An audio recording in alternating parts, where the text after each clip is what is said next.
One trend that has been appearing in a lot more anime, at least in my opinion, has been the sibling incestuous relationships. Sure, a lot of the time it's implied, but with shows like Orimo and Sword Art Online, they bring these incest themes to the front. And as an individual with 5 siblings, I can never really get behind the idea of these relationships. Another topic that I'm not overly fond of is horror. Outside of another, I cannot really name another horror series that I've watched to completion. So, what do incest and horror have in common? Ladies and gentlemen, let's venture into the world of Pupa.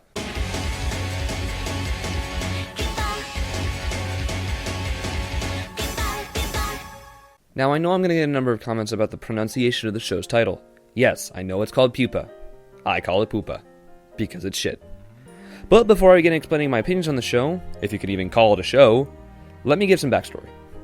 Pupa was produced by Studio Dean and was initially completed to be aired during the fall 2013 anime season.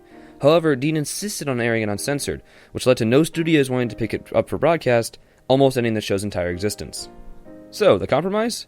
Air it censored to all hell and reduce the weekly episode time to 4 minutes, taking up 1 minute with the intro and outro. And when I say censored to all hell, I mean it's censored at ridiculous points, and it's completely inconsistent for what they decide to censor and what they show. Anyway, let me explain the plot of this train wreck. The story focuses around a young girl by the name of Yume and her older brother Utsutsu, or as I come to know Yume and Oni-chan since they only say his name once in the 12-episode series. Doesn't matter that much though, considering the show has a total runtime of 36 minutes. Yume is walking home when a mysterious witch tells her not to look at the red butterflies.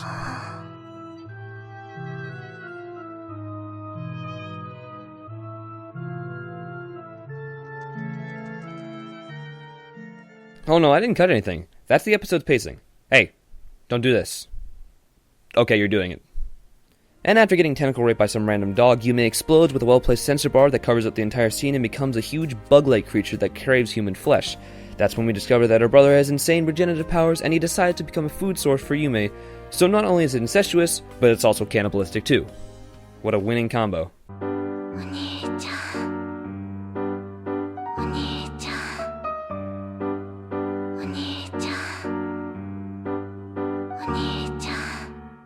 Oh god, stop, please.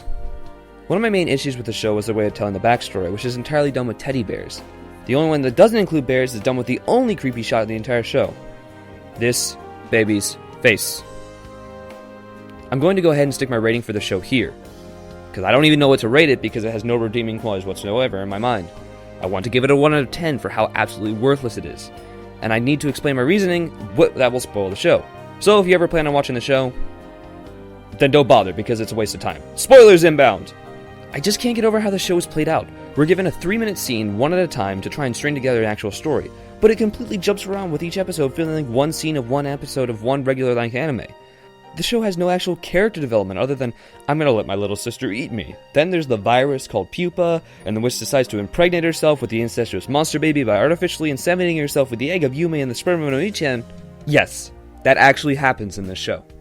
What irked me more than anything was the flashbacks that explain Yume has been creepy and cannibalistic since birth. Why did she have to encounter the red butterflies and the tentacle dog before she turned into a monster? There's so many plot holes that I sometimes wonder if I missed an episode. Which made even less sense because not much could happen in 3 minutes. And to end this out, I'm going to give a rant on the ending of the show. Normally for these reviews I write out all my notes on the script that I'm holding. But I'm doing this scriptless.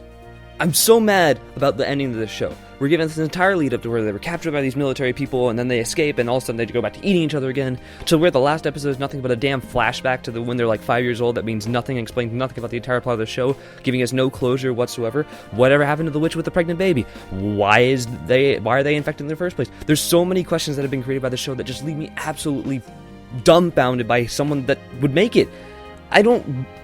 It had potential. I saw the trailer for it. It had potential when it came out. But there's no redeeming qualities whatsoever about it. It blows my mind. I only watched it because it was 4 minutes a week.